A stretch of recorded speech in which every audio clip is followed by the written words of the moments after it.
দেবায়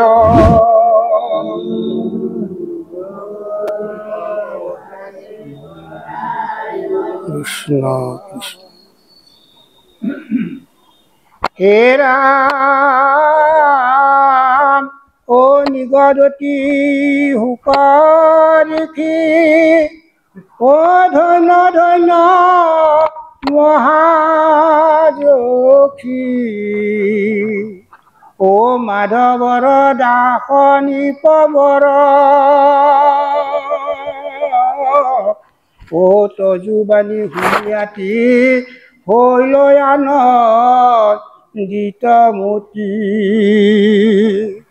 হাৱে লয় প্ৰশ্নৰ উত্তৰ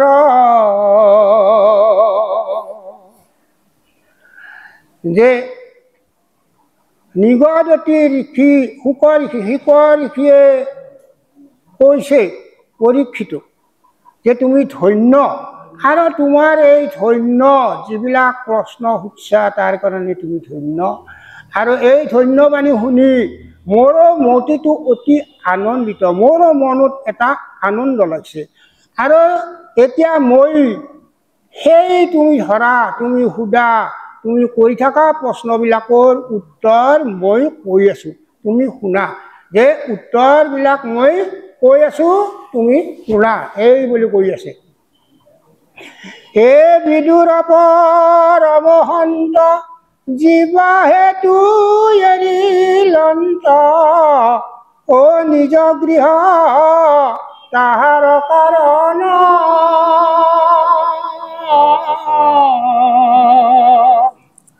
ও কহ মই তজু হে ৰাম কহ মই তজু আগে শুনাতাক অনুৰাগে ও এক চিত্ত কৰি এক মন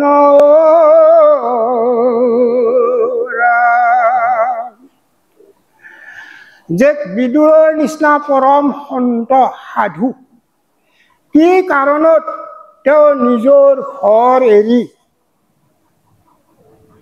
যাবলগীয়া হ'ল তাৰনো কি কাৰণ এই কাৰণবিলাক মই তোমাৰ আগত কৈ আছো তুমি শুনা কহ মই তজু আগে শুনা তাক অনুৰাগী একচিত্ত কৰি এক মনে একচিত্তে এক মনে মনে প্ৰাণে শুনিলেহে লাভ হ'ব যে ভক্তিটো হ'ল এই বস্তু এক মনে এক প্ৰাণে এক চিত্তে যদি আমি ভক্তি কৰোঁ তেনেহ'লেহে আমাৰ ভক্তি হ'ব নহ'লে আমাৰ ভক্তি নহ'ব ইভাগেদি শুনে ইভাগেদি হ'লে যাব দুখন কাণ দিছে ঈশ্বৰে এখন দিলে সপা লাগি থাকিল হৈ দুখন দিলাক নহয় দুখন দিয়াৰ কাৰণে ইখনেদি শুনে সেইখনেদি হ'লে যায় কিন্তু ইখনৰ সপা দিব লাগিব ক'লে যাব নৰা কৰিব লাগিব কিয় যে এক মনে এক চিত্তে এক ধ্যানত এক ব্ৰতত স্মৰণ কৰিব লাগে ভগৱানক যেতিয়া আমি স্মৰণ কৰিম সেইটোহে আচল বস্তু যে ভগৱানক স্মৰণ কৰিব লাগে কিয় স্মৰণ কৰিব লাগে গুৰুক স্মৰণ কৰিব লাগে ভকতক স্মৰণ কৰিব লাগে কিয় লাগে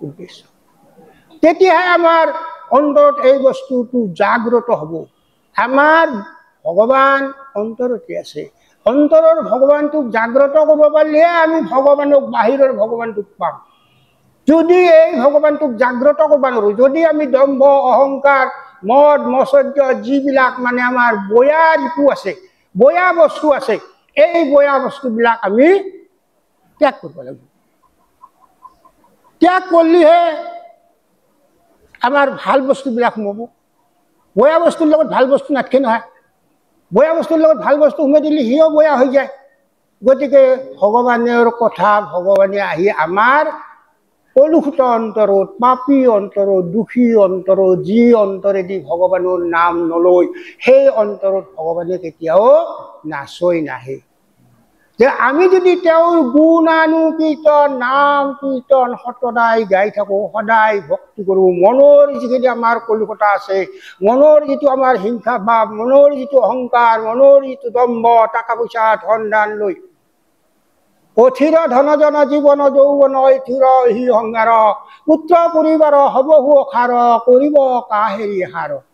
কওকচোন এই শ্লোকটো চাওক, কি সুন্দৰকৈ মাধৱদেৱে লিখি থৈ গৈছে যে এই কথাখিনি জনাৰ পিছত আমাৰ দম্ভ অহংকাৰ একোৱে থাকিব নালাগে অন্তৰ। আমি আহিছোঁ, আহক যাম। কাৰ কথা শুনবা আহিছোঁ? মনুৰ কথা নহয়, মনুৰ কথা নহয় আইসকল, মনুৰ কথা নহয় বাপসকল, এই ভাগৱতৰ কথা। এই মনুৰ বল দি ক'ব নোৱাৰে এই কথা, তাৰ শক্তি দিয়া নাই ভগৱানে। এই হ'ল ভগৱানৰ কথা।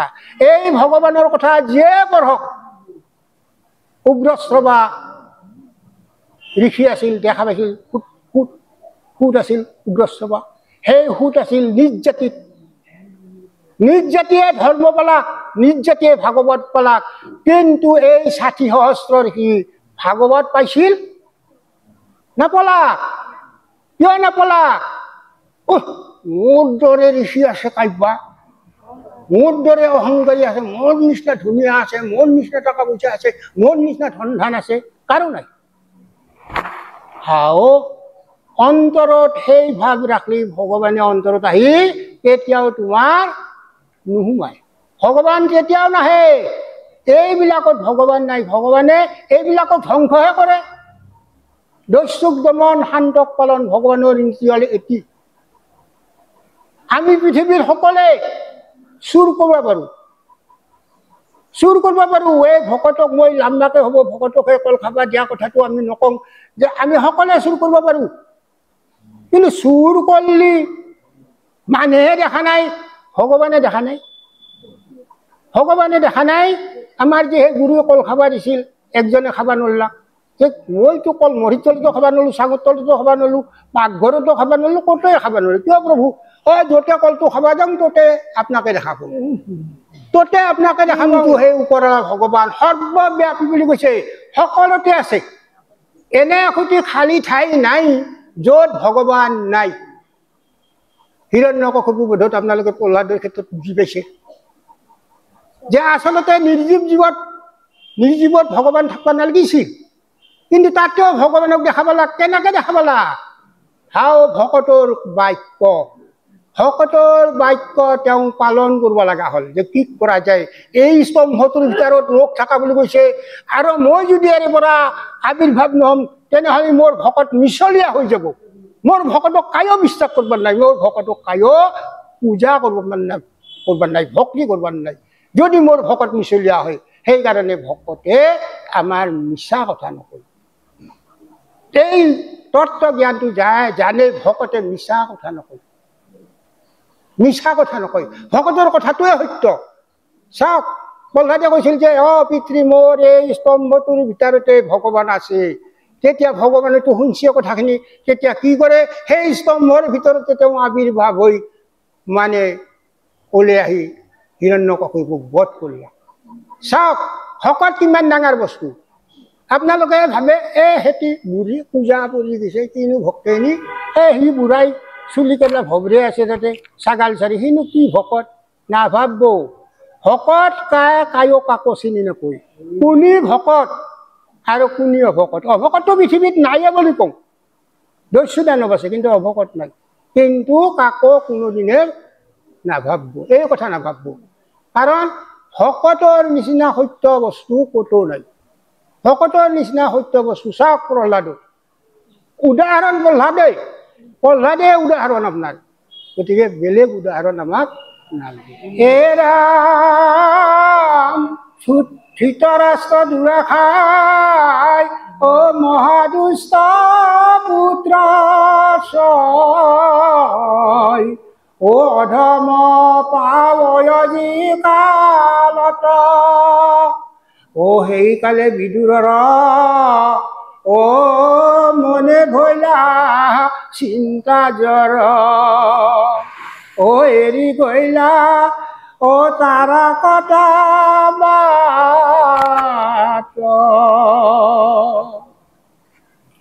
যে ধৃতৰাষ্ট্ৰটি অন্ধ আৰু সি মহাদুষ্ট মহাপাপী আৰু তাৰ সন্তানবিলাকো একে বাপ কা বেটা বাপেক ইচ্ছা পুতেক বাপ কা বেটা বাপেক হিচাপে পুতেক হৈছে কিয় যে তেওঁ অন্ধ বিৰাট দৃঢ় অন্তৰখন বিৰাট কঠিন ধৃতৰাষ্ট্ৰৰ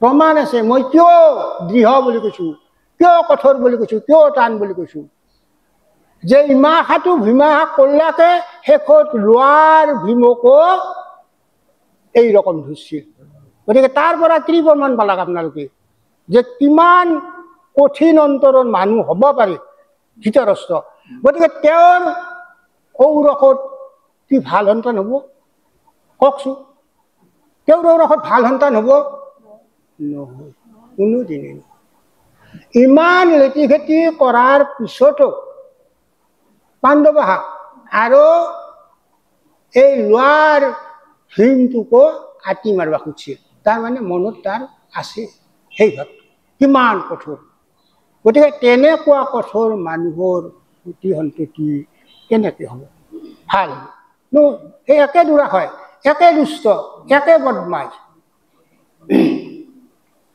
এ ধৃতৰাষ্ট্ৰ দুৰাশয় মহাদুষ্ট পুত্ৰাশয় অধম পামৰ যি কালত ও সেই কালত বিদুৰৰ মনে ধৰিলা চিন্তা জ্বৰ এৰি গৈলা তাৰা কটাবত যে তেওঁৰ মনৰ বিদুৰৰ মনত এইবিলাক দেখি চিন্তা জ্বৰ হৈছে চিন্তাত তেওঁৰ জ্বৰ উঠি গৈছে ইমান চিন্তা কৰিছে আৰু সেইকাৰণে সিহঁতক এৰি থৈ গ'ল আৰু ঘোৰ কৰ্ম যত দেখিলন্ত ও হিঠানত ও জ্যোতুগৃহে ও পাণ্ডৱ কথৰি ও অগ্নি লগাই চতুৰ্ভীতি দুৰ্যোধন মন্দৱতী ও তাহাম্বাক মাৰিবা কচাই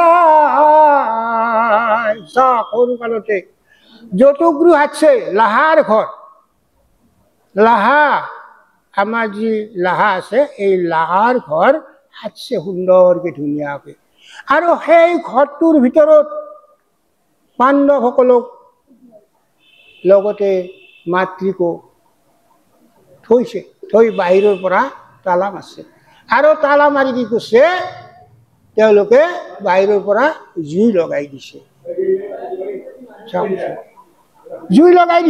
বাহিৰৰ পৰা জুই লগাই দিছে কি দুৰ্ঘ হ'ব পাৰে মানুহক ঘৰৰ ভিতৰত সোমাই থৈ বাহিৰৰ পৰা জুই লগাই পুন মাৰিবা পাৰে না কোনোবাই আছে শক্তি আৰু নাই এটি শক্তি হে ৰাম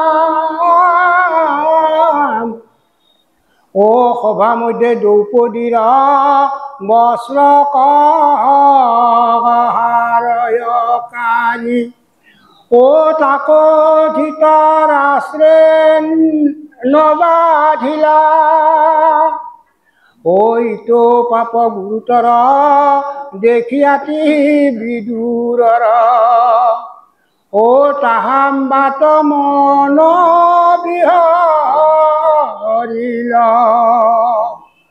যে সভাৰ মাজত দ্ৰৌপদীক বস্ত্ৰ কাঢ়ি উলংঘ কৰাৰ চেষ্টা এইবিলাক দেখিও ধৃতৰাষ্ট্ৰ অন্ধই এই কথাটোত বাধা নিদিলাক এই অন্যায় দেখি বিদুৰৰ গা পুৰণি উঠিছে তেওঁ ইটো পাপ গুৰুতৰ দেখি আতি বিদুৰৰ এইটো মহাপাপ এনেয়ে ৰমণী আৰু তাতে বিবস্ত্ৰ চাওক কিমান পাপৰ কৰ্ম এনে ৰমণী এনে নাৰী আৰু তাতে বিবস্ত্ৰ কৰে কিমান পাপী হ'ব কিমান পাপ কৰিছে এই ধৃতৰাষ্ট্ৰৰ সন্মুখত থাকি তেওঁ যদি বাধা কৰে দ্ৰৌপদীৰ বস্ত্ৰ হৰণ কৰিব নোৱাৰে কিন্তু তেওঁ বাধা কৰা নাই দেখিও ভিতৰ অন্ধ বাহিৰ অন্ধ, অন্ধই অন্ধ।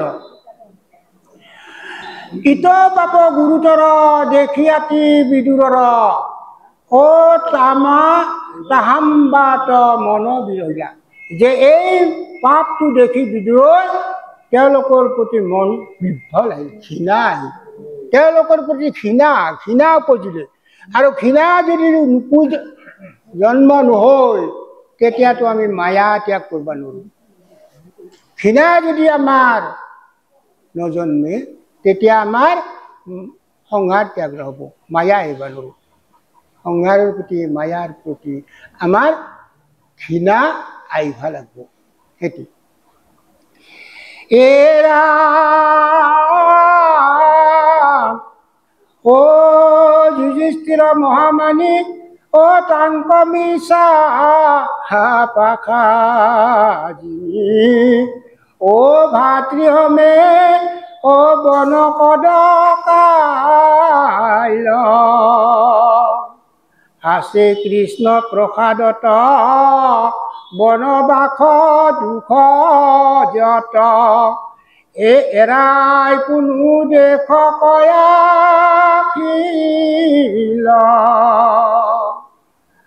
যে যুধিষ্ঠিৰৰ নিচিনা ৰজাক, এই মহামানী ৰজাক মিছা পাশা খেলি এই কৌৰৱসকলে জিতি শকুনিৰ চলনাত তেওঁলোকে কি কৰিলে, যে ভাতৃসহ তেওঁলোকক বনত পঠাই দিলে, বনবাস যাবলগীয়া হ'ল। যে বনক বিহাৰিল, যে বনক পঠাই দিলা। আৰু যুধিষ্ঠিৰ মহামানী তাংক মিছা পাখাজিনী, ভাতৃহমে বনক ডাকিল, যে বনক পঠাই দিলা। আর পাশে কৃষ্ণ প্রসাদত বনবাস দুখ যত, এৰাই কোনো দেশ কয়াহিল। চাই ভগৱান কৃষ্ণ তেওঁলোকৰ লগত আছে। আৰু তেওঁৰ কৃপাত, ভগৱানৰ কৃপাত এই যি বনবাসৰ দুখ যাতনা ভোগ কৰি পুনৰ কৃষ্ণৰ কৃপাৰ কাৰণে তেওঁলোকে পুনৰ নিজৰ ঘৰলৈ উভতি আহিল, দেশক উভতি আহিল। তেবে কৃষ্ণ পৰায়ণ ও যুধিষ্ঠিৰ শুদ্ধ মন, ৰাজা তক যন্ত অনিতে যায়, ও নকৰিবা ও মনে ৰাগ, ও আমাৰ পিতৃৰ ভাগ, আৱে কোনো দিয়ক আটাই। যে তেওঁলোকে বাৰে বাৰে তেওঁলোকৰ যি দেশ ৰাজ্য পাশাখালত গৈছিল সেইখিনি পুনৰ ৰাজাৰ ওচৰত যাই, অৰ্থাৎ ধৃতৰাষ্ট্ৰৰ ওচৰত যাই পুনৰ তেওঁলোকে খুজি আছে, কিন্তু দিয়া নাই, নিদিলে।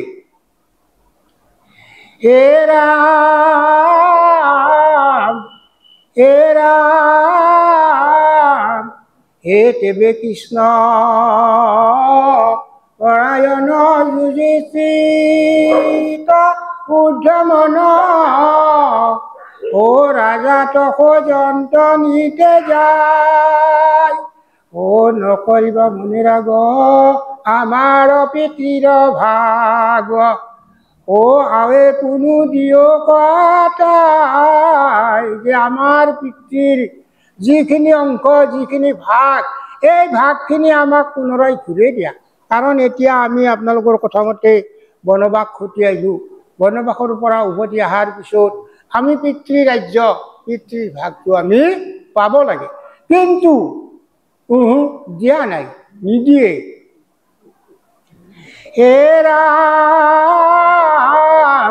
ও ধৃতৰাষ্ট্ৰ বন্দমতী ইহব বসনয়াতি, ও শুনিও নকৰে অৱধান, আক দেখি বিদুৰৰ মনে তাপ নিৰন্তৰ, ও এৰি যাইবে শান্তয়ান থান। যে ধৃতৰাষ্ট্ৰ হ'ল মন্দমতি, কুমতি, অহংকাৰী, দাম্ভিক, অন্ধ, বাহিৰ অন্ধ, ভিতৰ অন্ধ। তেওঁ কোনো বচনৰ এই কথাৰ একো সমিধান নিদিলে, যে বাৰে বাৰে তেওঁলোকৰ ৰাজ্য তেওঁলোকে খুজি আছে, তথাপিও তেওঁলোকক ৰাজ্যখন দিয়া নাই। গতিকে এই ঘটনাবিলাক দেখি, এই ঘটনাবিলাক বিদুৰে দেখি মনত মানে কি হৈছে, তাপ আহিছে, বিৰক্ত আহিছে, ধিক্কাৰ আহিছে, যে এনেকুৱা ঠাইত মানুহ থাকে না, যি ঠাইত অন্যায়, যি ঠাইত ভগৱানক চিন্তা নকৰে, যি ঠাইত মানুহৰ অত্যাচাৰ, মানুহৰ ওপৰত মানুহে অত্যাচাৰ কৰে, সেই ঠাইতো মানুহ থাকে না, এনেকুৱা এটা তেওঁৰ ভাৱ আহি গৈছে। হে ৰাম, অ শুনিওক নৰনাৰী, কৃষ্ণ কথা মন কৰি, ঐ ইকে মাধৱক কৰে বৈশ্য, আৰ কলিযুগে ইটো হাৰ, নাম বিনে নাহি আৰ, ও জানা এই শাস্ত্ৰৰ ৰহস্য। যে আমাক এতিয়া কৈছে লিখকে, যে হে নৰনাৰীসকল, কৃষ্ণৰ কথা মন দি শুনা, কৃষ্ণৰ কথা মন দি শুনা। কিয় কৃষ্ণৰ কথা শুনবা কৈছে? যে কৃষ্ণই কেনেকে আমাক বিপদত ৰক্ষা কৰি আছে, বা ৰক্ষা কৰে বা কৰিব। কিয়? তেওঁৰ নামতে তেওঁ সন্তুষ্ট, তেওঁক একো নিবিচাৰে, ভকতৰ পৰা একো নিবিচাৰে। তেওঁ খালি হৰিনাম লওঁ, তেওঁৰ যশস্যা গা, তেওঁৰ কীৰ্তি গা, তেওঁৰ কথা আলোচনা কৰ, তেতিয়া তেওঁ নিজেই তেওঁ আনন্দিত, আনন্দ পায়। হে ৰাম,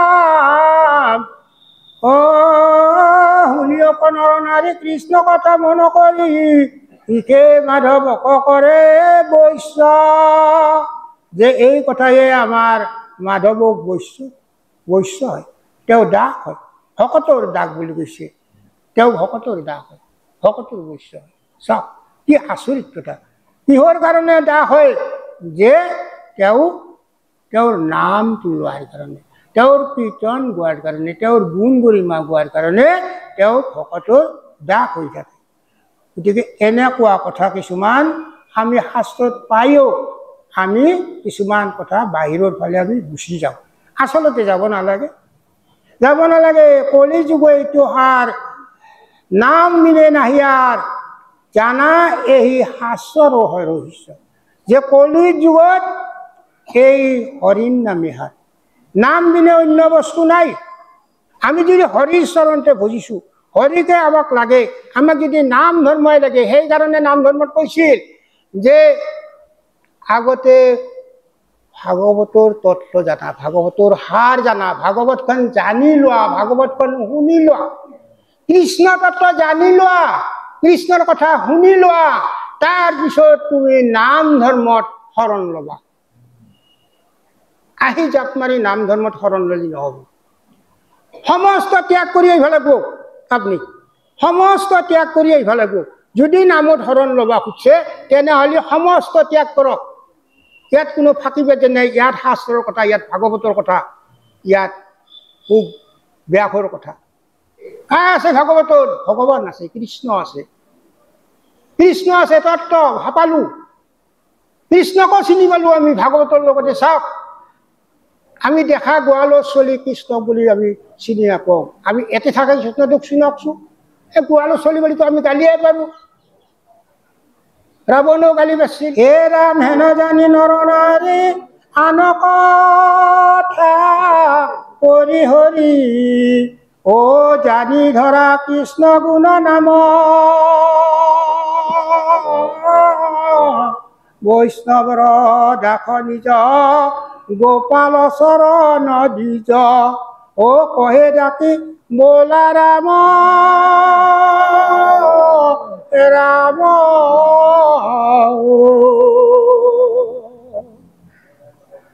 এতিয়া আমাৰ পদ আহিল হে ৰাম শুকনিগদতি ৰাজা শুনাম মহাশয় আৰু যেন দেখিলন্ত বিদুৰে অন্যায় একদিনা গোবিন্দক পঠাইলা পাণ্ডৱে সভা মাজে হিত বাক্য বুলিলা মাধৱে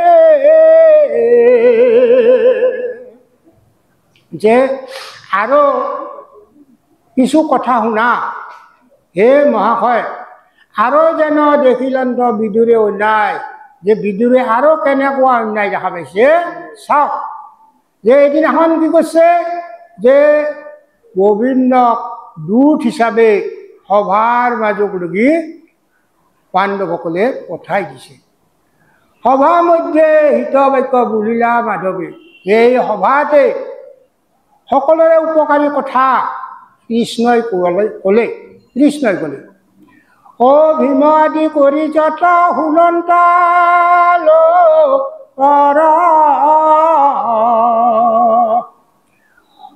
কৰ্ণৰ অমৃত হিত বাক্যকে খবৰ তাক নমানিলা দুৰ্যোধন পাপহিল দেখি বিদুৰৰ মন বিষাদ মিলিল যে ভীম আদি কৰি এই যিসকলে শুনি আছিল এই কৃষ্ণৰ কথা কৃষ্ণৰ বাক্য এইটো অমৃতৰ বাক্য অমৃত আছিল তেওঁলোকৰ কাৰণে কিন্তু এই অমৃত কথাও এই অমৃত বাক্যও এই পাপী দুৰ্যোধনে নুশুনিলে দেখি বিদুৰৰ মন বিষাদ মিলিল আৰু এই কথাটো দেখি এই দৃশ্যটো দেখি কি হ'ল বিদুৰৰ মনত আৰু বেছি বেয়া লাগিল আৰু দুখ লাগিছে অতি দুখ ইমান দুখ দুখৰ ওপৰত দুখ তেওঁ দুখ আহি আছে যে এই দৃশ্য দেখি আৰু বেছি দুখ লগা হ'ল তেওঁ বেছি দুখিত হ'ল যে কৃষ্ণই কি গৈছে যে কৃষ্ণই তেওঁলোকৰ মাজত এই সুন্দৰ কথা অমৃত বচন যাতে তেওঁলোকৰ মাজত যুদ্ধ নহ'ল এই কথাখিনি কৈ সুন্দৰকৈ তেওঁলোকৰ ৰাজ্য উভতাই দিবলৈ গৈছে দূত হিচাপে গৈছে কৃষ্ণ তেওঁৰ বাক্য হ'ল অমৃত বাক্য কিন্তু মহাপাপী দুৰ্যোধনে এই বাক্য তেওঁ নামানিলে আৰু তেতিয়া বিদুৰৰ মনে আৰু বৰ দুখ পাইছে বেছি দুখ পাইছে আৰু কিছু শুনিওক কথা মহাৰাজ বিদুৰ কৰি আছা জাকাৰ একদিনা ধৃতৰাষ্ট্ৰ হিত পুছিলে গৃহ মাজে বিদুৰক ডাকি আনিলে যে বিদুৰক বাৰে বাৰে প্ৰমাণ কৰি আছে যে তেওঁৰ ৰাজ্যৰ কথা আলোচনা কৰাৰ কাৰণে এদিনাখন ধৃতৰাষ্ট্ৰই বিদুৰক মাতি আনিলা আৰু মাতি আনি কি কৰিলা যে গৃহ মাজে ডাকি আনিলে তেওঁলোকৰ ঘৰক লগি মাতি আনিছে যে কিহৰ কথা আলোচনা কৰবাক লাগি যে এই কথাটো এই ৰাজ্যখন ঘূৰাই দিয়ে নিদিয়ে এই কথাটো আলোচনা কৰবাক লাগি তেওঁক মাতি আনিছে বিদুৰ প্ৰৱেশ বৈলা কৰি ৰংগ মন তাংক পাই ধৃতৰাষ্ট্ৰ বুলিলা বচন কহিত মন্ত্ৰ বিদুৰ পাই পাণ্ডৱক কিবা দিবা কজুবা হে বিদুৰ কোৱা পাণ্ডৱসকলক এই সম্পত্তি এই ৰাজ্য উভতাই দিয়াৰ কাৰণে উচিত হ'ব না অনুচিত হ'ব বিদুৰক সুধিছে হে ৰাম হেন শুনি ৰাজ্য তবি দূৰণিগ অ হেন শুনি ৰাজা তবি দূৰণিগ দতি শুনিয়ক নিপেন্দ্ৰ যেন কহ মোৰ মতি পৰম ধাৰ্মিক যুঁজি স্থিৰ মহাশয় অ মোৰ হতু কেওনতু অভিজাত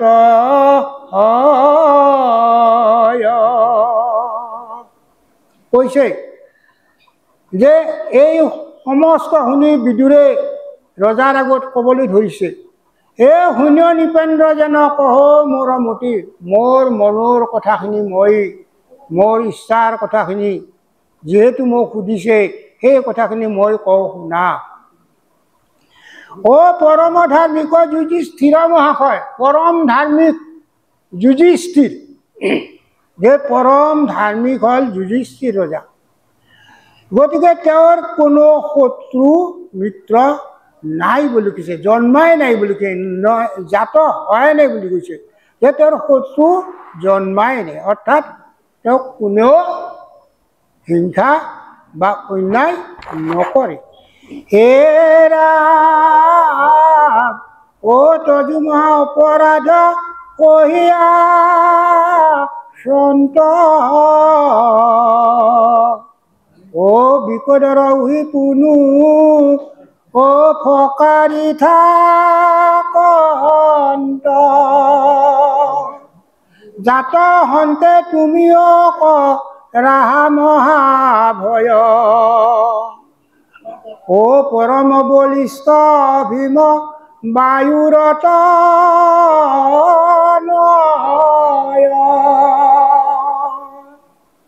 কৈছে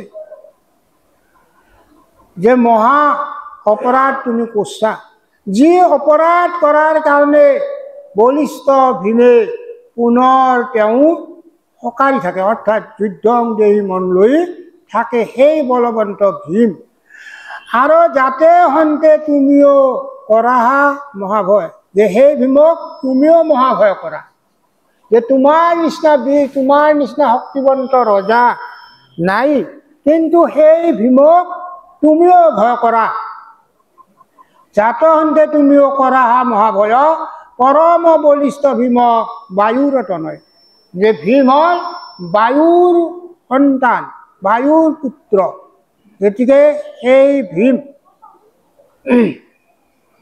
হল কাৰ সন্তান বায়ুৰ সন্তান হল ভীম যে পৰম বলিষ্ঠ পৰম বল শক্তি যথেষ্ট শক্তি আছে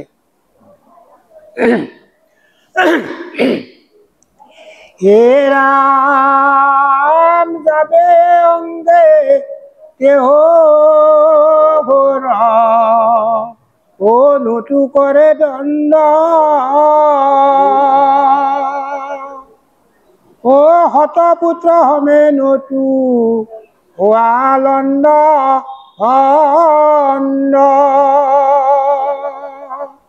যে তেওঁ যেতিয়া তেওঁলোকক শাস্তি দিয়ে তেতিয়া তোমাৰ 100 পুত্ৰ হলেও তুমি কি হবা শান্তিত নহবা লণ্ড বন্ধ হৈ যাবা তুমি তোমাৰ অস্তিত্ব নাইকিয়া হৈ যাব তোমাৰ অস্তিত্ব নাথাকিব হে ৰাম তাবে তাম বাক তুমি দিয়া ৰাজ্য ভাগ ও ধৰা হিত বানে নপাও কদুখে লাগ যে তেওঁলোকক ৰাজ্যভাগটো দি দিয়া যাতে তোমালোকক মানে পাপে নিশ্চয় অহিতে যাতে নাপয় যাতে আপোনালোকৰ কোনো অন্যায় নোহোৱাকৈ ৰাজ্যৰ ভাগটো তেওঁলোকক দিয়া নহলে অহিত হ'ব হে ৰাম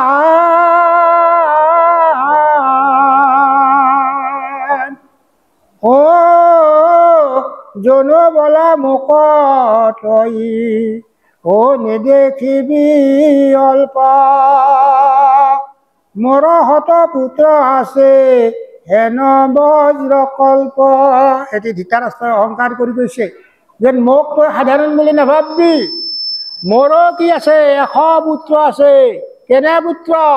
বজ্ৰ সম, বজ্ৰৰ নিচিনা বুলি কৈছে। ইমান শক্তি যে বজ্ৰৰ নিচিনা মোৰো 100 পুত্ৰ আছে। মোক ইমান দুৰ্বল বুলি ভাবা উচিত নহ'ব, মই ইমান দুৰ্বল নহয়। চা, কিবা ভাল কথা আহিছে না মনত? অহা নাই, অহা নাই। তাৰ দম্ভ অহংকাৰটো বাঢ়ি যাইয়ে আছে, যাইহে আছে। এটি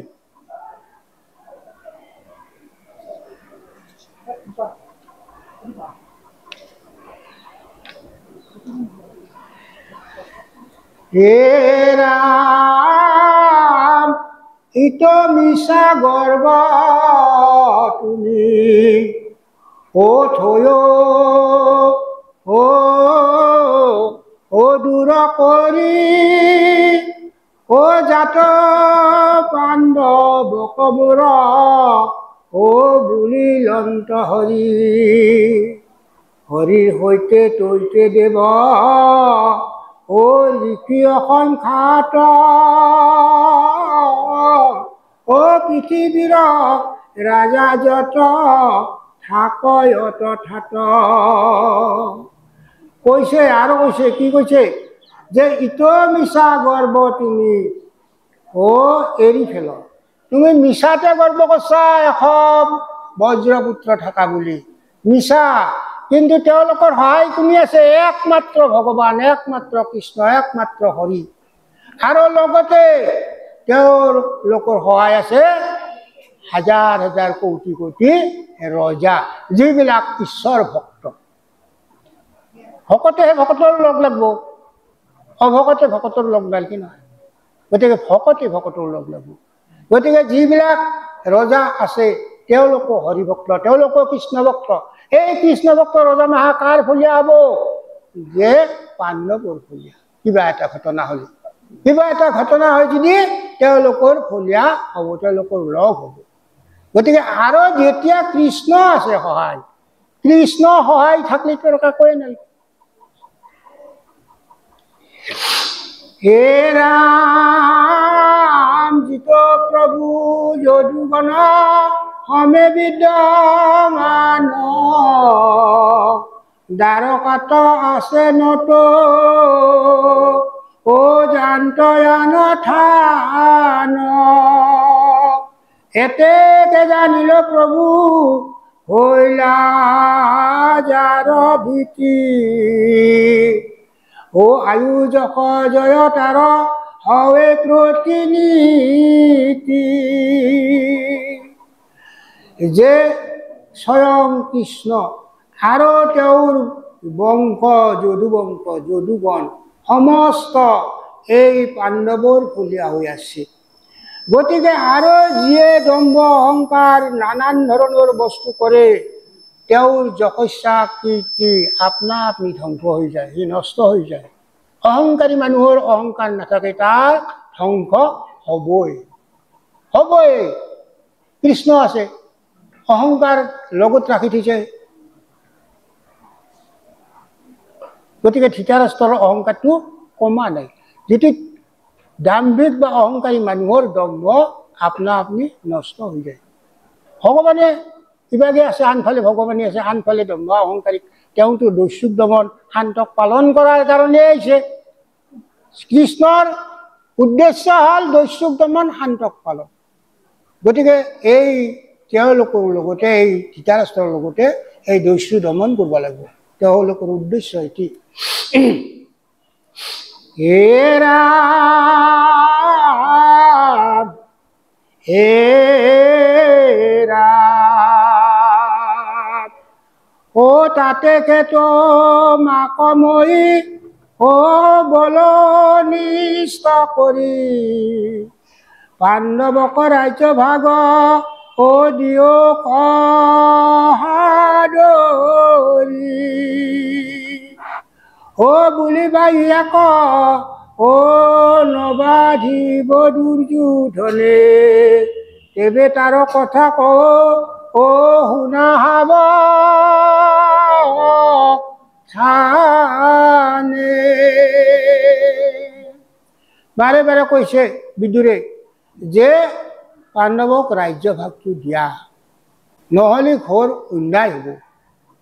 কিন্তু তুমি জানা যে দুৰ্যোধনে বাধা কৰিব, দুৰ্যোধনে নেদে, সিওতো সেই পুত্ৰ বাপ বা বেটা, গতিকে সিও নেদে। গতিকে দুৰ্যোধনে কি কৰিব, বাধা কৰিব। তাৰে এতিয়া অতি সাৱধানে কৈছে, দুৰ্যোধনৰ কথা অলপমান কৈছে ইয়াতে। হে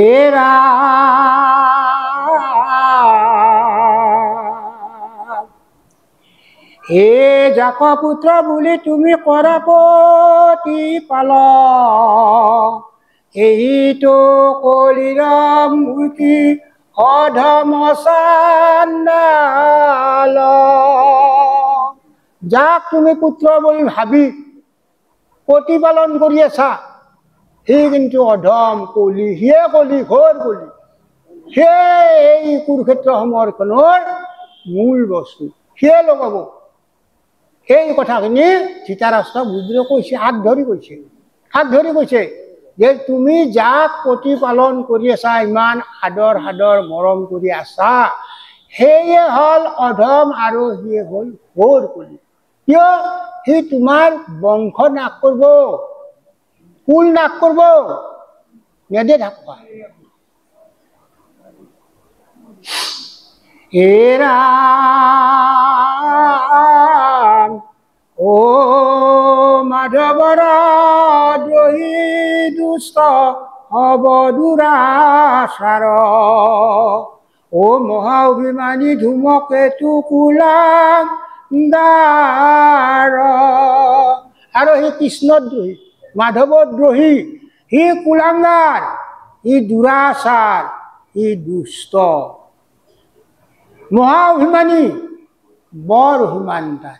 অভিমান যাৰ আছে সিয়ে ধ্বংস, অভিমান যাৰ আছে সিয়ে ধ্বংস। আমাৰ ভকতীয় ভাষাত অভিমান যাৰ আছে সিয়ে ধ্বংস, সিয়ে নৰে, সিয়ে নৰে। ধূমকেতু কুলাংগাৰ কৈছে যে সিয়ে ধূমকেতু বংশৰ, আমাৰ বংশৰ ধূমকেতু বুলি গালি পাৰে। এটা ল'ৰাই দুষ্ট কৰিলে, কিবা বদমাইচি কৰিলে, এই বংশৰ ধূমকেতু হৈছে, এই কিবা বংশটোৰ এটা দুৰ্নাম কৰিলে তাক ধূমকেতু বুলি কয়। আৰু এই দুৰ্যোধনো তেওঁলোকৰ কৌৰৱ বংশৰ ধূমকেতু। আৰু কুলাংগাৰ বললিতো আৰু বলবাৰে নাই শব্দ, কুলাংগাৰ বললি একেবাৰে অধম, নিচ, একদম নিচত পৰে শব্দটো, একদম কুলাংগাৰ, কুলৰ বাহিৰতে, কুলৰ পৰা কলে গৈছে, তাৰমানে বংশত নাই, এই কুলাংগাৰ, তাৰমানে জাতি কুলত সি নাই, সেইকাৰণে তাক কুলাংগাৰ বুলি গালি কৰে। সহজতে আমাৰ মানুহে কুলাংগাৰ বুলি গালি নাপাৰে সতি সন্ততি, আজিকালিতো নাপাৰে। আজিকালি এটা বা দুটা সুন্দৰ মৰম কৰিব, আইটি বাপাটি, ভণ্টি ভাইটি, সুন্দৰ ভাষা। আগৰ যুগৰ মানুহ নাই, আগৰ যুগত আমাৰ এনেকুৱা ভাষা কিছুমান ব্যৱহাৰ হৈছিল, গতিকে আজি সেই নাই। হে ৰাম যিহেতু বিমুখ হল কৃষ্ণ দেৱতাৰ, এতেকে জানিবা শ্ৰী গুচিল ইয়াৰ। আৰে আৱে হবে কুলৰ কুশল চিন্তি ক, ইটো দুৰ্যোধন কয়ে ঘনে তেজিও ক।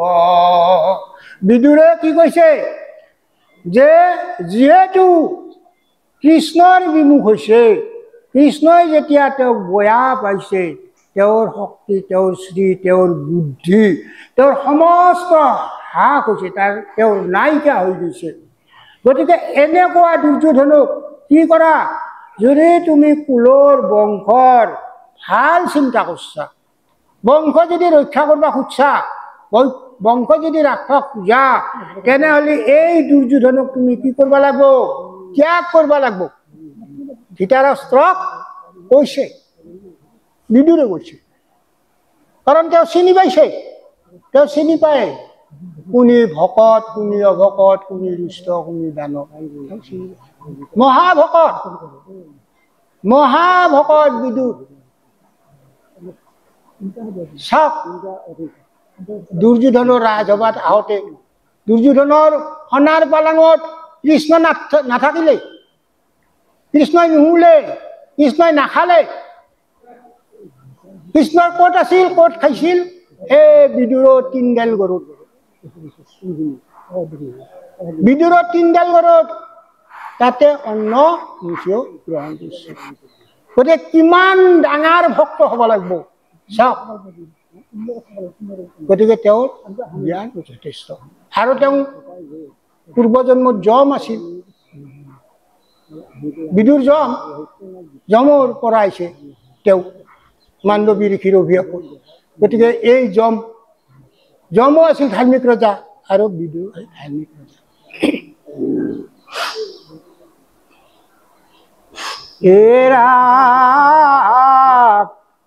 হবকুলৰ্থে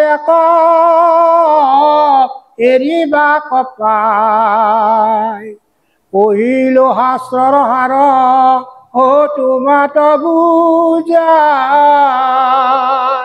যে সমস্ত বংশটোৰ কাৰণে যদি আমি বংশটো ৰক্ষা কৰিব লগা হয়, তেনেহ'লে একজনক ত্যাগ কৰাটো একো ডাঙৰ কথা নহয়। একজনক আমি ত্যাগ কৰিব পাৰোঁ। যে একজনক ত্যাগ কৰিলে যদি আমাৰ বংশ ৰক্ষা হয়, তেনেহ'লে আমাৰ একজনক ত্যাগ কৰাটো কি ডাঙৰ কথা? একো ডাঙৰ কথা নহয়। একজনক ত্যাগ কৰিব লাগিব, কাৰণ ই থাকলে লগাবই, ই থাকলে লগাব। বিদুৰে বুজি পাইছে যে ই থাকলে যুদ্ধখন, কুৰুক্ষেত্ৰ যুদ্ধখন লগাবই। গতিকে ইয়াক ত্যাগ কৰাটো একো ডাঙৰ কথা নহয়, ত্যাগ কৰা। তেতিয়া আমাৰ বংশটো ৰক্ষা হ'ব। আমাৰ বংশ, আমাৰ কুল, আমাৰ সমস্ত ৰৈ যাব, ইহপা ধ্বংস নহ'ব।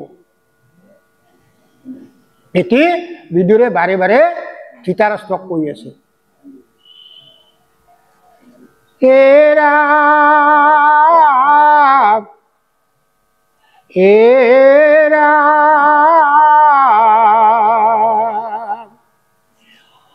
হবকুল অৰ্থে এৰিবা কপাই, কহিলো শাস্ত্ৰৰ হাৰ তোমাত বুজাই। এতেকে বুলিয়া মৌন হইলে বিদুৰ, শুনি ক্ৰোধে জ্বলি গইলা দুৰ্যোধন পুৰ। যে এই কথাখিনি কৈ বিদুৰে মনে মনে আছে।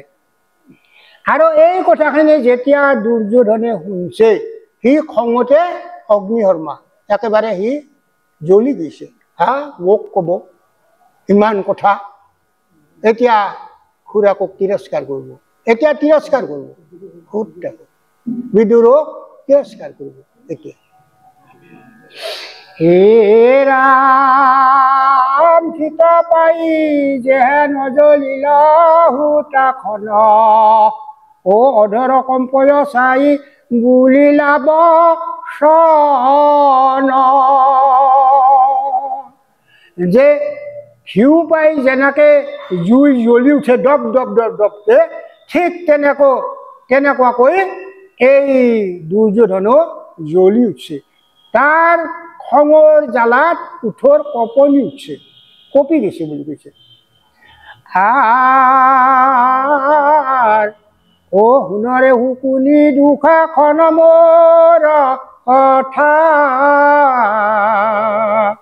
ইটো কপটিক কোনে আনিলে কৈঠা। যে হে শুকুনি, হে দুখাখন, হে মোৰ কথা শুনা। খঙতে কৈছে যে এই কপটিজনক এই ঠাইলৈ কোনে আনলাক, কোনে মাতি আনলাক এই কপটিজনক? এই কথা সুধছে, কৈছে যে শুনৰে শুকুনি দুখাখন মোৰ কথা। হে শুকুনি শুনা, এই দুখাখন শুনা, এই কপটীয়াজনক এই ঠাইলৈ কোনে আনলাক? দেখা কেন দাসীৰ পুত্ৰৰ দুষ্ট চিত্ত, মৰণ জীৱে পাণ্ড বৰ চিন্তে হিত।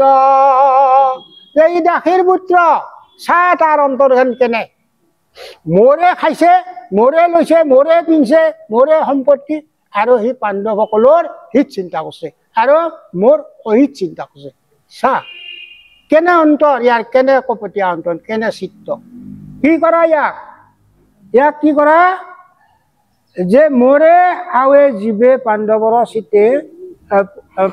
চিন্তে হিত মোৰে খাইছে মোৰে লৈছে আৰু পাণ্ডৱৰ হিত চিন্তা কৰিছে এতেকে ইহাৰ সমুচিত কৰা কাজ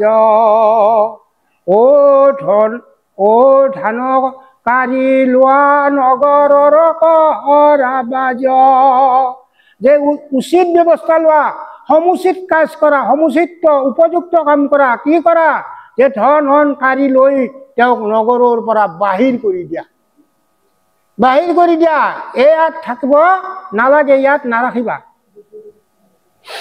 এই বুলি মৌন ৰহিলে দুৰ্যোধন কাৰ্য বুজি বিদুৰ চিলাতে তীক্ষ্ণ এইখিনি কথা কৈ দুৰ্যোধনে মনে মনে আছে অলপ সৌম্য হৈছে আৰু এই কথাখিনি বুজি লৈ তেতিয়া তাৰ পৰা বিদুৰে উঠছে তেওঁ অলছে তাৰ পৰা উঠছে তাতে থকা নাই ইয়াৰ ৰাজসভাত থকা নাই তেওঁলোকৰ পৰামৰ্শ থকা নাই উঠছে আৰু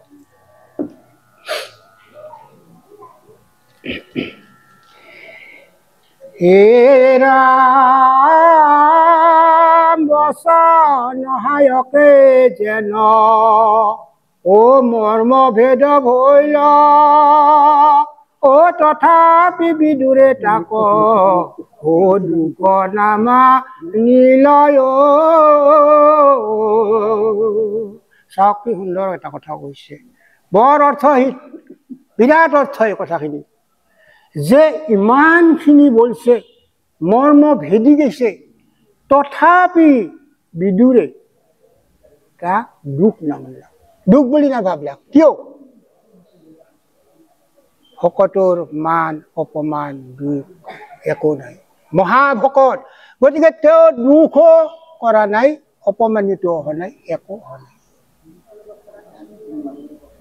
কিয় হোৱা নাই পাগল এটা কৈছে মোৰ কি লোকচান আছে মোৰ কিবা লোকচান হ'ব নেকি তো গতিকে কবা দি কৈ থাকক এইটো এনেকুৱাই গতিকে ভকতৰ আমাৰ মান অভিমান থাকিব নালাগে ভকতৰ আমাৰ মান অভিমান থাকিব নালাগে কিয় কৈছো মই আশাত যে শব্দটো বয়াকে আহিছে বয়া নাপাব মই শব্দটো আহি গেল আহে আমাৰ খাৰ খা জিভা নহয় আহে গতিকে কিয় কৈছো বা ভাগৱতে কিয় কৈছে এইখিনি কথা যে ভকত বিদুৰৰ নিচিনা ভকত ইমান ডাঙৰ ভকত তেওঁ মান অপমান অভিমান একো নাই গতিকে আমাৰো ভকতসকলৰ এই মান অভিমান সমস্ত আমি ত্যাগ কৰিব লাগিব যদি আমি ভগৱানক পাব লগা হয় কি কৈছে কওক তাতো তাৰ হে ৰাম মাধৱৰ মায়া কক লীলা ৰংগ মন হৰি হৰি কিনুয়াতি পৰম জ্ঞান কৃষ্ণৰ কথাকে তেওঁ নাৰাখিলে গতিকে চাওক আপোনালোকে যে হৰি হৰি কেনেকুৱা অজ্ঞান কিমান অজ্ঞানহীন এই মানুহবিলাক যে স্বয়ং ভগৱানে কোৱা কথাখিনিও তেওঁলোকে ৰক্ষা নকৰিলে কিমান অজ্ঞানী হ'ব পাৰে এই দুৰ্যোধন এই ধৃতৰাষ্ট্ৰ যে অজ্ঞান এটি কৈছে হৰি হৰি কিনো ইয়াতি পৰম জ্ঞান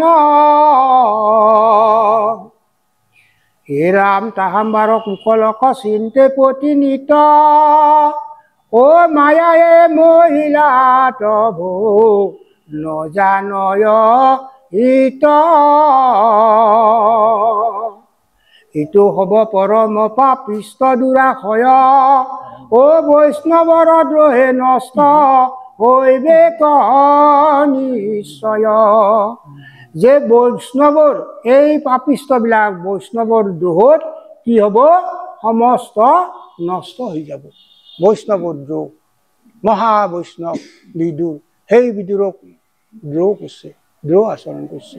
গতিকে ইহঁতে নাথাকে, ইহঁত ধ্বংস হৈ যাব, নষ্ট হৈ যাব, নাশ হৈ যাব বুলি কৈছে। এৰা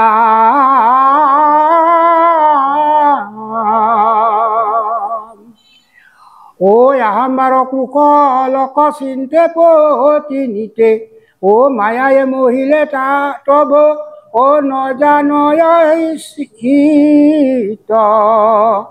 এইটো হ'ব পৰম পাপিষ্ট দুৰাক্ষয়। ও বৈষ্ণৱৰ দ্ৰোহে নষ্ট হইবে নিশ্চয়। ও মোৰ হিত ধনুক নাহিতে কিছু ফল, এহি মনে গুণিয়াবি দূৰ মহাবল। যে ইহঁতৰ চিন্তা কৰি মই থাকি একো লাভ নাই। এই যে মোক ধনুখন দিছে, এই ধনুৰো মোৰ ধনু ধৰি ৰক্ষা কৰাৰ কোনো মানে কথা নাই। মই কোনো ধনু ধৰি ইহঁতক ৰক্ষা নকৰোঁ।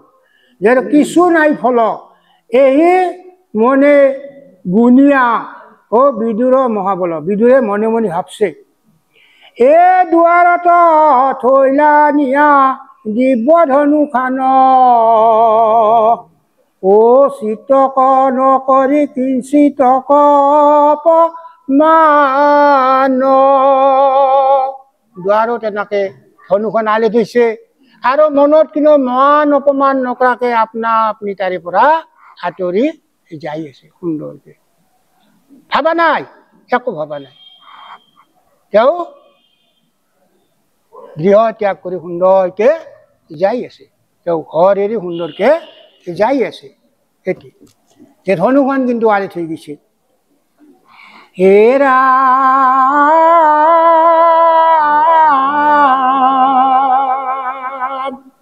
হে ৰাম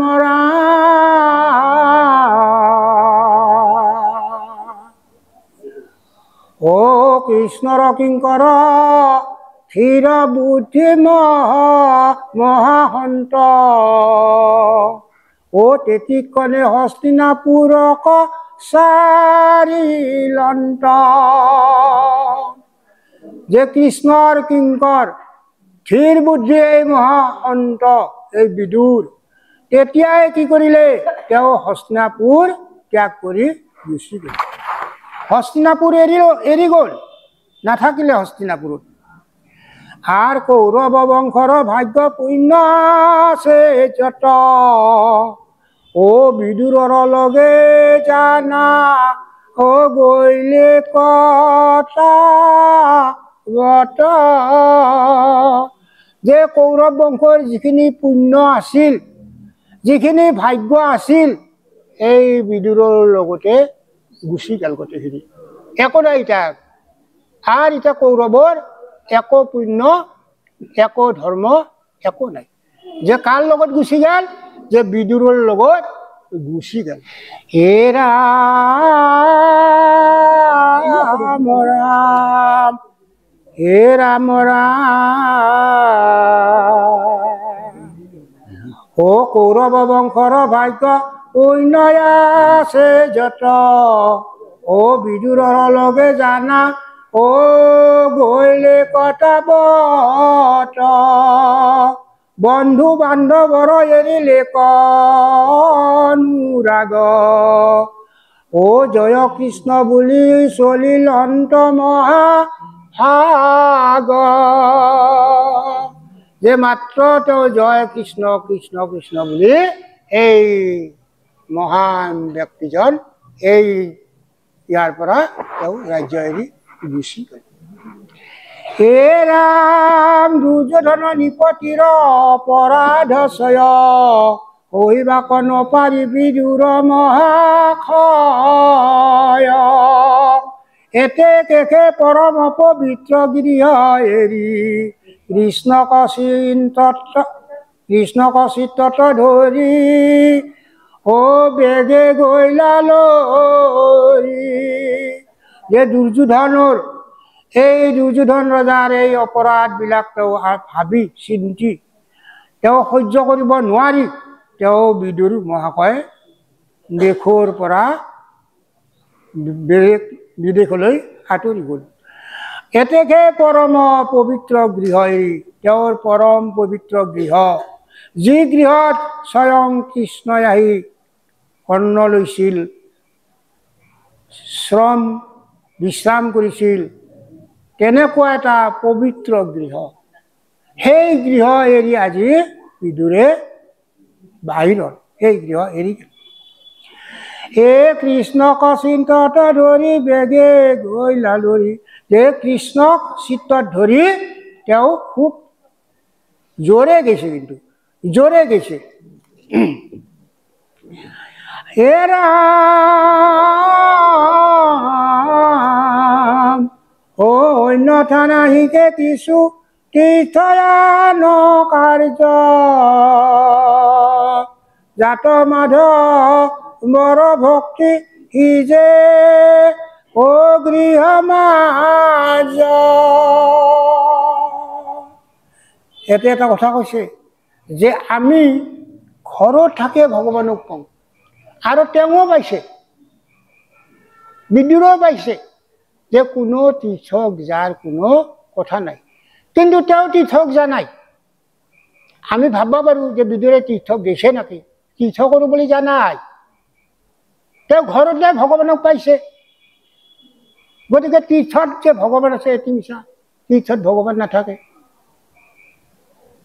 তীৰ্থত ভগৱান নাথাকে ভকতৰ ধূলি বলিয়ে সেই তীৰ্থ পবিত্ৰ হ'ব বুলি কৈছে গতিকে তেওঁ তীৰ্থ বিচাৰি জানাই তেওঁ কি গৈছে যে তেওঁ গৃহ ত্যাগ কৰিহে গৈছে ভগৱানকতো তেওঁ ঘৰতে পালাক গতিকে তেওঁ এতিয়া আৰু ভগৱানক বিচাৰ কৰিব লগা কথা নাই কিন্তু ভগৱানক বিচাৰ কৰিয়ে আছে গুণ গান গাইয়ে আছে গতিকে তেওঁৰ যিটো ভক্তি এই ভক্তিৰ যিটো তত্ত্ব অলপ বুজাটো বৰ টান কঠিন পাইছোঁ আমি হে ৰাম ও অনন্তৰে পৃথিৱীত প্ৰজাতি ফুৰন্ত হৰি তুষ্ট হেতু নানা ব্ৰত ধৰিলন্ত যে ক'ত পৃথিৱীখন ঘূৰি ঘূৰি ভগৱানক তুষ্ট কৰাৰ কাৰণে তেওঁ নানা ধৰণৰ ব্ৰত অৱলম্বন কৰিছে মানুহ এটা এনেই থাকিব না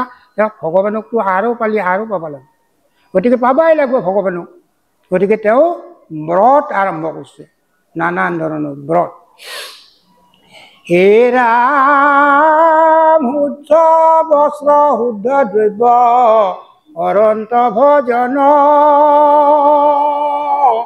ও কেৱলে ভূমিত মাত্ৰ কৰয় শয়ন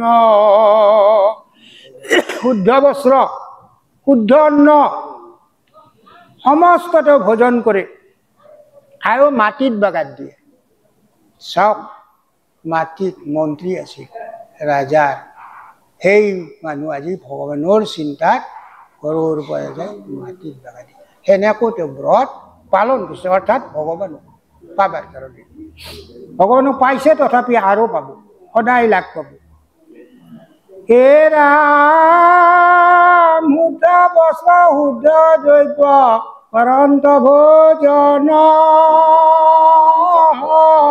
কেৱল ভূমিত মাত্ৰ কৰন্ত শয়ন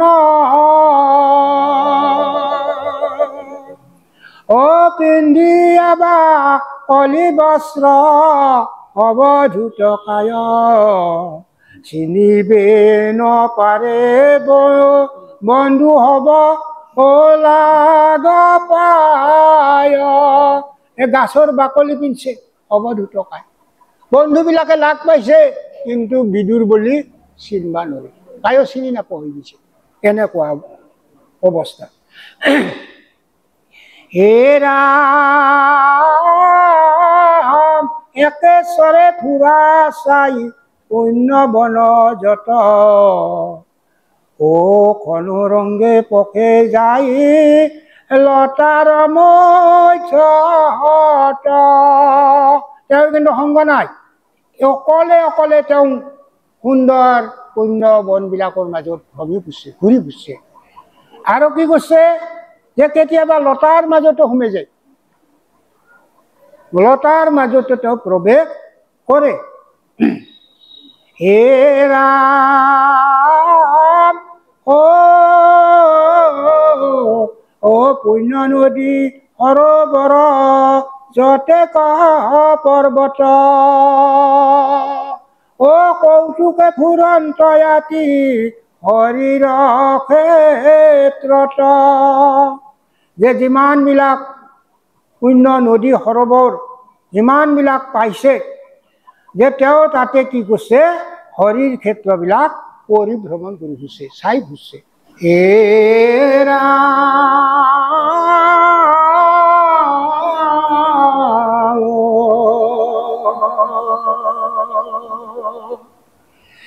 এৰা মাধৱৰ দৈব্য ছয় তথাত ছয় ওপৰত ছত্ৰ চিহ্ন ও প্ৰকাশ কৰয় ও দৰ্শনে কৃষ্ণ কমন তয়াসি পৰে ও উপজয় ও ভাৱনীৰ নেত্ৰণী গৰে যে ভাৱতে কৃষ্ণক দেখা পাইছে তাতে কৃষ্ণক দেখা পাইছে তাতে তেওঁ নাৰদৰ নিচিনা চকুৰ পানী নিগৰি গৈছে কৃষ্ণ ভক্তি যে কৃষ্ণই নাৰদে যেনেকৈ কৃষ্ণক ভক্তি কৰিছিল বিদুৰো ঠিক তেনেকুৱা যে তাতে কৃষ্ণৰ ছবি দেখা পাইছে তাতে কৃষ্ণৰ দণ্ড ছত্ৰ ধৰা গতি কৃষ্ণক দেখা পাইছে আৰু তাতেই তেওঁ কৃষ্ণৰ ভক্তিত চকুৰ পানী বৈ গৈছে চকুৰ পানী বয় কিয় এটি হ'ল আমাৰ প্ৰেম ভক্তি প্ৰেম ভক্তি নহ'লে ভগৱানক পাওঁ টান প্ৰেম ভক্তিটো ডাঙৰ ভক্তি যে আমাৰ সকলোৰে প্ৰেম ভক্তি নাহে চকুৰ পানী নাহে কিয় নাহে আহিব লাগিব কৰিব লাগিব অভ্যাস কৰিব লাগিব আমি কিয় এনেকৈ আজি 3 বছৰে ভাগৱত আলোচনা কৰিছোঁ কিয় কৈছোঁ আমাৰ অভ্যাস আমি যাতে এই কলিৰ মলত ডুবি নাথাকোঁ ঘৰত ডুবি নাথাকোঁ সংসাৰত ডুবি নাথাকোঁ মায়াত ডুবি নাথাকোঁ কিয় কেতিয়া যাম তাৰ ঠিকনা নাই মনুষ্য জীৱন কেতিয়া মানে সেই কচুৰ পাতৰ পানী বুলি কৈছে কচুৰ পাতৰ পানী এনেকৈ তলবলৈকে থাকে আৰু ৰ'দত জিলকিও থাকে দেখা পাইছে আপোনালোকে বা নিয়াৰৰ পানী কচুৰ পাতত পৰলি তলবলৈকে থাকে আৰু জিলকিও থাকে কিন্তু নাংমেন বাটা আহিলি নাই কক গেল এই জিলকনি কক গেল নাই এই মনুষ্য জীৱনটো ঠিক তেনেকুৱা বস্তু বুলি ভাবিব লাগে আৰু ভাবিহে আমি ঈশ্বৰক ভক্তি কৰি থাকিব লাগে জীয়াই থকা সময়খিনি আয়ুসৰ নিৰিখ নাই বুলি মই বাৰে কৈছোঁ আয়ুসৰ নিৰিখ নাই গতিকে ভক্তিটো আচৰিত ভক্তি আৰু প্ৰেমটো অৱশ্যে ভক্তি কৰোঁতে আপোনালোকৰ প্ৰেম ভক্তি আহি যাব কেতিয়া আহিব গাৰ নোম শিয়ৰি উঠিব ভাবিব যে মই অলপ কিবা পদ পাইছোঁ ভগৱান অলপ কিবা শব্দ হৈছে তেতিয়া আপোনাৰ চকুৰ পানী নাৰদৰ নিচিনা বিদুৰৰ নিচিনা পূৰ্ব সৰৰকে আৰু গাৰ নোমবিলাক শিয়ৰি উঠিব কেতিয়া শিয়ৰি উঠে তেতিয়া আপুনি চক খালিয়ে শিয়ৰি উঠে আৰু এই শিয়ৰাটো কিন্তু চকখা নহয় বা এই এডাল ডাঙৰ সাপ দেখা পালোঁ আমি দেখা পাই গাৰ নোম বগৰি উঠিল বাঘ এটা দেখিলোঁ বগৰি উঠিল সেনে নহয় এই শিয়ৰাটো কিন্তু অলপ বেলেগ ধৰণৰ এই শিয়ৰাটো হ'ল প্ৰেম এটি হে ৰাম মাধৱৰ দৌল ছয় তথাতে ছয় উপাৰত ছত্ৰ চিহ্ন প্ৰকাশ কৰয় ও দৰ্শনে কৃষ্ণৰ মনত আখি পৰে ও উপজয় ভাৱ ধীৰ নেত্ৰনি গৰে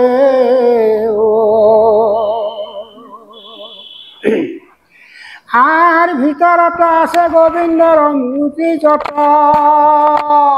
ও বিদুৰে ফুৰন্ত চাই আনন্দে মনত এই মতে ভাৰতবৰ্ষ পৰ্যায়িত ও জয়তে জীৱা তীৰ্থ পান্ত ও তথাত স্নানন্ত যে এনেকে বিদুৰে গোটেই বিলাক চাই ফুৰিছে আৰু য'ত যিমানবোৰ তীৰ্থ পাইছে তাতে তেওঁ স্নান কৰিছে স্নান কৰি তেওঁ শুদ্ধ হৈছে এ ৰাম ও কত দিনে ও প্ৰভাকতি থক পাইলা যায় ও বন্ধুগণ নাশ ভৈলা ও শুনিলা ঠাই ও কৌৰৱ পাণ্ডৱৰ দুইৰ মহাকণ্ডলত পৃথিৱীৰ সমষ্টেনি অতি ভৈলা হত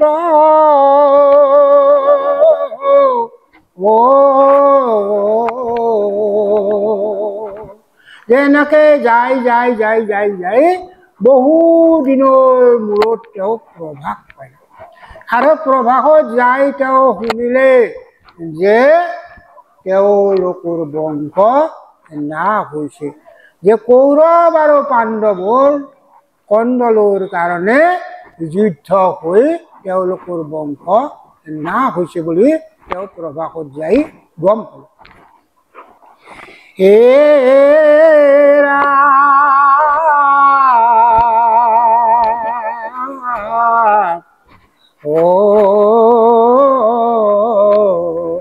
এই যুধিষ্ঠিৰ ৰাজ্য একছত্ৰ কৰি ও মাধৱৰ ও প্ৰসাদত পাইলন্ত বসুন্ধৰি যে তেওঁলোকৰ বংশ ধ্বংস হৈছে আৰু যুধিষ্ঠিৰে ৰাজপাট লৈছে আৰু এই ৰাজপাট কাৰ কাৰণে পাইছে একমাত্ৰ মাধৱৰ কাৰণে একমাত্ৰ কৃষ্ণৰ প্ৰসাদতে এই ৰাজভাৰ এই যুধিষ্ঠিৰে পাইছে বুলি এই সংবাদটো বিদুৰে পালা হে ৰাম এই কথা শুনি কিছু শোক কৰিলন্ত ও পাছে সৰস্বতী উজান কৰিলন্ত হে ৰাম সৰস্বতী আদি কৰি যত তীৰ্থ আছে ও সদাতে স্নানিয়া বুজাই লন্তৰংগে পাছে কি কৰিলে তেওঁ তাৰপিছত যে এই কথাটো শুনি তেওঁ বেছি শোকটো দুখটো আৰু বেছিকে লাগিল আৰু লগাৰ পিছত কি হৈছে তেওঁ সৰস্বতীক एक पूजा देखी যাই আছে উজে যাই আছে তাৰমানে ভাইছে না উজে যাই আছে সৰস্বতী আদি কৰি যত তীৰ্থ আছে সৰস্বতী আদি কৰি যিমান বিলাক তীৰ্থ তেওঁ লাভ পাইছে এই আটাইবোৰ তীৰ্থতে তেওঁ কি কৰিছে ও তেওঁ যাই কি কৈছে যে সবাতে স্নানিয়া পূজাই লন্তৰংগ কৈছে যে সবাতে তেওঁ স্নান কৰিছে আৰু আনন্দ মানে তেওঁ উজে উজে যাই আছে ভাইছে আনে উজে যাই আছে আউগে তাৰমানে এৰা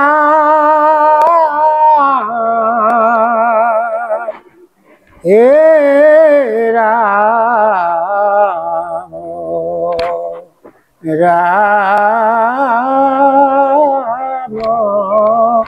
ৰাম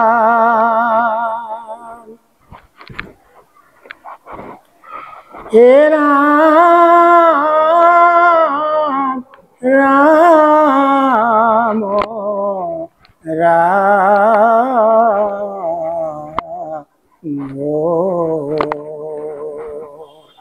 হে ৰাম পৃথিৱীৰ আত্মা তীৰ্থ অতীত ও গুহ অখিতৰ শ্ৰদ্ধা দেৱৰ বায়ুৰ ও মূৰ্তি যে ও সদা হৰ সদা হৰ ও হাৰ কৰিকাৰ প্ৰীতিকাৰ হে ৰাম গুহ অখিতৰ শ্ৰদ্ধা দেৱৰ বায়ুৰ ও সুৰভিজে ও সুদা হব আৰু প্ৰীতিকৰ ও এই একাদশ তীৰ্থ আতি শ্ৰেষ্ঠতৰ ও এহাম্বাত বিধিমতে স্নান কাৰ্য ও এই একাদশ তীৰ্থ আতি শ্ৰেষ্ঠতৰ হে ৰাম এহাম্বাত ও বিধিমতে মনে কাৰ্য কৰি ও অৱসতি থত এবিলন্ত মাধৱ কস্মৰী ৰাম ও মাধৱ কস্মৰী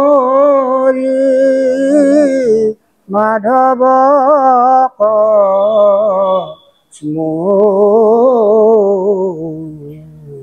হে ৰাম এই একাদশ তীৰ্থ আতি শ্ৰেষ্ঠতৰ ও এহম্বাত বিধিমতে ও স্নান কাৰ্য কৰি আন তীৰ্থ হেবিলন্ত ও মাধৱক স্মৰি হৰি ৰাম ৰাম ও ৰাম ৰাম ও ৰাম ৰাম ও ৰাম ৰাম ৰাম ও ৰাম ৰাম ৰাম ৰাম ও ৰাম ৰাম অপৰাধ বিনাশন তজু নাময় নাৰায়ণ জানি নামে পকিলো হৰণে আনগতি আহিকে মৰণে অপৰাধ ক্ষমা কৰি তুমি দয়াশীল হৰি মোক ৰক্ষা কৰি চৰণে ৰাম মোক ৰক্ষা কৰি চৰণে জয় কৃষ্ণ চিন্তি হৰি বোলা হৰি বোলা হৰি বোলা আৰু বাৰ হৰি বোলা হৰি বোলা হৰি বোলা সবাকো নাম ধৰ্মেন্দ্ৰ গুৰুই কৃপা কৰক হৰি হৰি বোলা হৰি হৰি বোলা।